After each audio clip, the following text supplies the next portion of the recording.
All right, welcome back to History of Bond, and we are on Her Majesty's Secret Service. It's kind of a long name, but yes, here we are. As I mentioned in a previous review, Sean Connery said that You Only Live Twice would be his only, or his final, I should say, his final appearance as James Bond. We know it wouldn't be. But he left. And so they had to find a new James Bond because they already announced on Her Majesty's Secret Service. Which I'm going to just call Majesty's from now on just to keep it easy. And so yes, they started looking for actors. They actually picked Timothy Dalton, but he said no because he thought he was too young. And so we had George Lazenby, who wasn't an actor at all, but a Australian model who took up the role of James Bond. So he plays James Bond, and joining him as the returning cast are Lois Maxwell as Miss Moneypenny, and there's a bit to talk about with her in this. Bernard Lee as M, and Desmond Llewellyn as Q. And so we have new cast. Diana Rigg is Tracy Di Vincenzo, the love interest. Telly Savalas replacing Donald Pleasance as Blofeld. We'll get to him too. Gabrielle Versetti as Mark-Ange Draco, Tracy's father. And Ilsa Stepat, I don't know how to pronounce that name, is Irma Bunt. Sort of right-hand woman to Blofeld. And so this film starts with the gun barrel. And this, I think, is the first time I really talked about a gun barrel. I should have mentioned in Thunderball that they had a new gun barrel. I don't know if I did or not, but this gun barrel is a bit different. He still wears the hat like Connery, which I never really cared for the hat. But he bends down on one knee, or on his knees, to do it. And the blood completely covers him. He disappears behind it. That's kind of cool. Other than the blood. But this first scene really shows off what you're going to see. And okay, so before I continue, I like this movie. I thought it was actually pretty good, but there are some choices. The director of this was the editor of previous films, so it shows that there's some editing choices that don't really work. But this first scene is Bond. Well, actually, it starts at MI6, which is a first for this, I think. And then we jump to Bond. And he's driving along, and he sees another car, and he follows it because it has a hot woman in it, of course. Yes, we're going to bang. Yes. He follows her, and he sees that she's going into the water. This is Tracy, by the way. She goes into the water, she takes her shoes off, she starts to walk in the water. Bond sees this and starts to run after her. Now, this is where the first editing thing kind of gets you. He runs in, and you see she's standing in the water. It cuts, and it comes back, and he's holding her like she's passed out. She was just standing in the water. And then he's covered in water, by the way. He's wet, and I don't understand it because he's just standing there in the water. Introduces himself, and before this, I like how they subtly kind of hints, put the cigarette in his mouth. He lights it. You don't see his whole face because it's a new Bond, and it's kind of cool. So, yeah. He introduces himself. Hello, I'm Bond. James Bond. And, yeah. Now, I'm not going to take too many points away, because he wasn't an actor, he was a model. So he's not going to be the best.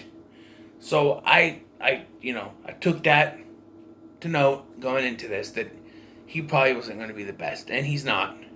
Is he the worst? Well, I haven't seen any of Roger Moore's stuff. But he might be. He's a little wooden for my taste.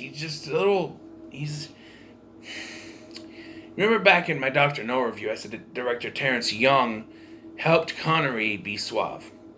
He could have used Terrence Young here. I really think he could have, but And so, but before you could do anything, two thugs show up, and this is where the editing really gets kind of wonky. He's fighting this one thug. It's one thug that shows up, whatever. He's fighting this one thug, and they're in front of the water, like they're on the beach. They're fighting. It cuts, comes back, and they're in the water fighting. And he drowns it supposedly, and he fights the other guy, and then she drives off. The editing, the fight scenes in this movie are edited because apparently, from what I can tell, Lazenby probably didn't have any fight experience. So instead of actually choreographing and teaching him, now we'll just edit around stuff to make it look good, and it doesn't look good. Most of the fight scenes in this have editing. Cut, camera cuts to make it look good. And it's just kind of, okay, it's obvious. It's very obvious that Lazenby had no background in martial arts or anything, but neither did Connery, really. I don't think so. But, yeah. And we get this scene, I want to talk about this, when Bond does go back to MI6. Yeah, he does go back to the thing and meets with Tracy, and they have a night together, and he goes back. And when he talks to Miss Moneypenny, I like what she says. She's like they never do anything together. It's almost like Miss Moneypenny is the one that's meant to be with Bond. And there's a scene at the end of this film that I'll talk about later that really kind of gets me, because they flirt in every single one of these films, and who knows? But he goes to M. M takes him off the search for Blofeld, which we'll get to that too. And Bond tells Miss Moneypenny he's going to resign, but instead instead of writing a resignation for him, she writes a request for 2 weeks leave. So now he can look for Blofeld. And so, yes, there was a thing with Draco where he wants Bond to marry Tracy. There's that whole thing, but he's not gonna do it. Although they make a deal, hey, I'll help you if you help me, because he helped save his daughter. So, but yeah. So let's jump, because this movie's 2 hours and 22 minutes long. Whew, long movie, but so he has to disguise himself as Professor Hilary Bray, and when they do this, they dub him with the guy who actually plays Hilary Bray, Sir Hilary Bray. That's what the professor, Sir George Baker, dubs over George Lazenby, and this might be a little mean, but the dub voice is less wooden, put it that way. I kind of like it a little bit better, but it's off-putting, because that's not Lazenby's real voice. But we finally meet, he goes to this place where he meets Irma Bunt, and says that he's Sir Hilary Bray, he's conducting a study, and they don't outright say it, really, but I'm guessing Sir Hilary Bray is supposed to be a homosexual, because they say, oh, you don't like girls, but he's having sex with these women, which, by the way, he's supposed to be in love with Tracy, and he's having sex with all these women. Although you can dismiss this, because, he says to Tracy's father that he doesn't actually love her, but this could change, because Tracy disappears from the movie for almost the entire runtime until towards the end. It's really weird. It's like they forgot she was a part of it. I don't know. But he gets introduced to Blofeld, and this is where we have a continuity error. And that is the reason. The thing is, when Blofeld and Bond meet face to face, they don't recognize each other. This is because Honor Majesty's was originally the first in the novel trilogy, followed by For Your Eyes Only and Diamonds Are Forever. So this film has been described as the most perfectly adapted Bond film that they've done. It almost perfectly adapted Majesty's from book to film. And that's why they don't recognize each other. And you can be remiss for thinking, oh, it's because they're played by different actors. That doesn't make any sense. By the way, I forgot to mention this.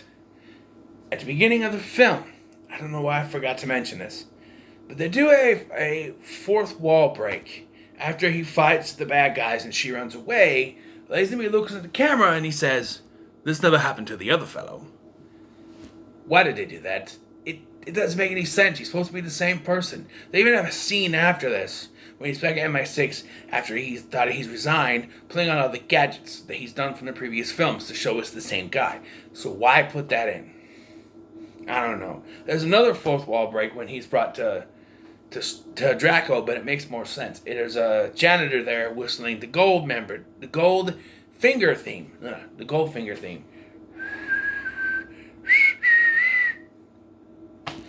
And I'm going to call out Blofeld's scheme. Blofeld's scheme is he's hypnotized these hot chicks into weaponizing a spray that will make all plants and animals infertile, and it's implied that they could eventually do it with humans, but it's going to sterilize everything.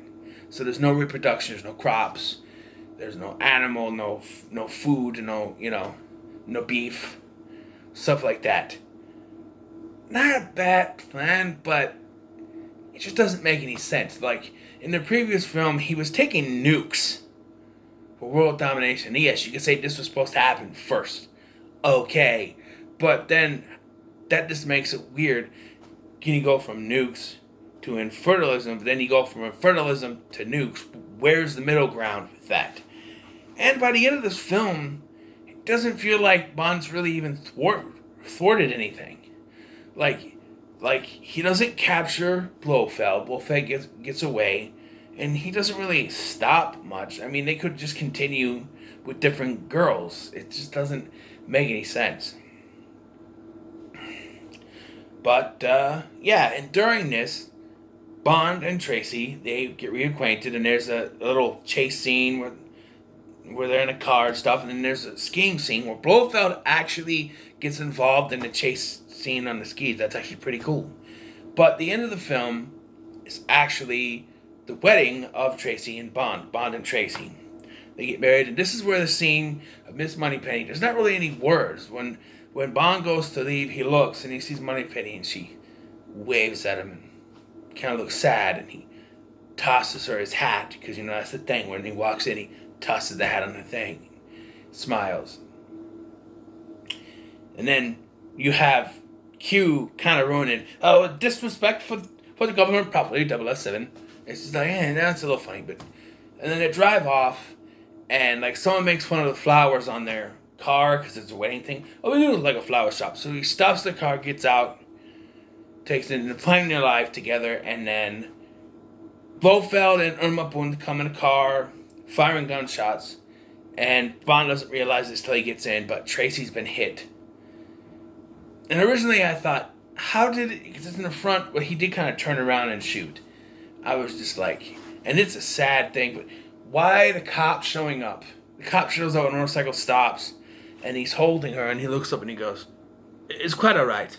She's just resting. Yes, we'll be alright. We have all the time in the world." And it ends. Now, this is the first Bond film to have an entirely instrumental theme. Although I do play a song in the middle of the film by Louis Armstrong, "We have all the time in the world," that could have been used better. And then at the end, they just go into the 007 theme, which is weird. And they could have just used all the time in the world, whether with words or not. That would have been better, but it's a little jarring. Overall, this is a pretty good film. I have to say, these two films I've watched today are actually pretty good. And this is not, it's not Connery, but Lazenby's not terrible, but you can tell he had no acting experience, I'll just say that. He does a decent job, and the effects and stuff. Some of the, rear projection is a little bit iffy, but other than that, it's fine. I love the setting in Switzerland, it's great. So let me know your thoughts on Majesties. Let me know in the comments below. Make sure to like, share, and subscribe. Thank you for watching. I've been Scotty, and I'll see you in the next one.